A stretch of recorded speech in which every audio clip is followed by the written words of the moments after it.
Do you find yourself so desperate to make sure that people don't find you out, discover who you truly are, that you're a fraud in your own life?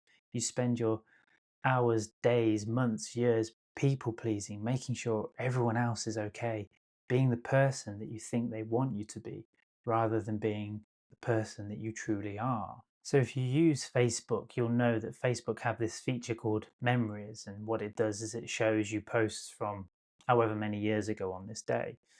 And over the last couple of days, I've found it fascinating to see. It's a beautiful snapshot almost of my journey, because 14, 15 years ago, the posts I used to post were just so desperate and needy.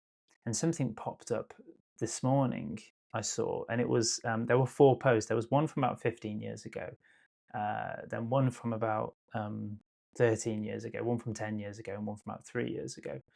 Now, I don't post on Facebook very often, but it just beautifully showed my journey, my transformation. So let me know if you resonate with this, if you ever use Facebook Memories. Let me know in the comments below. So the furthest one back from 15 years ago was just it was just a short post saying, "I no longer know if my dreams are my reality or my reality are my dreams." It was something like that. And then a year after, on this day, it was a lyric from U2's "With or Without You" song. And then after that, 10 years ago, is when I got into meditation and mindfulness, and it was more of a beautiful post, more thoughtful post. I'd gone for a run, and I remember running down this hill, and I instinctively wanted to slow down, put the brakes on. It was jarring on my knees, and the post was about, what if we kind of let go in life? What if we, don't put the brakes on? What if we just go with the flow? Maybe we'd be more light. Maybe we'd have more fun. And then the post from about 3 years ago was around developmental trauma. So it beautifully punctuated my transformative journey. And I looked back and I thought, wow, because you forget sometimes the person that you were. And I thought, I was so desperate for people's approval back then. I was so desperate to be seen as this deeping, meaningful person. So desperate to look like I had depth. And I think deep down it was because I thought that's what women wanted. I was desperate to be in a relationship. I was a big binge drinker at the time, and I think people just saw me as this kind of, oh yeah, John just goes out, gets drunk, and that's all he's got to him. But I really cared what people thought of me. So let me know in the comments below. I'd love to know if any of this resonates with you. So why am I sharing this? Why am I talking about how desperate and needy I used to be all those years ago? Well, I want to share it with you because if you resonate, then I want to tell you, to promise you, to reassure you that that's not the way it has to be. I thought I was broken. I believed fundamentally I was damaged in some way, and that I now know, I didn't at the time, of course, I now know that's not true. It wasn't true for me, and it's certainly not true for you. You're not broken, you're not damaged, and you certainly don't need fixing. This stuff comes from deep, old, painful wounds, wounds from early childhood, and I promise you this, we all carry them. We all have them with us. We all had to learn to distort ourselves to become somebody else. We literally split off from who we are to become the person that we had to be, to get approval, to be loved. And it's extremely painful. If you can imagine that splitting of self, becoming almost a shadow of who you were this kind of bright spirit with all the potential and possibility in the world, and then you became this beige, black and white, grey thing that just existed almost. And I'm not saying this, I don't describe this to say that this was a conscious thing. It absolutely wasn't. Please listen when I say this, hear me when I say this. You didn't do this consciously. You did not do this consciously. it was for survival.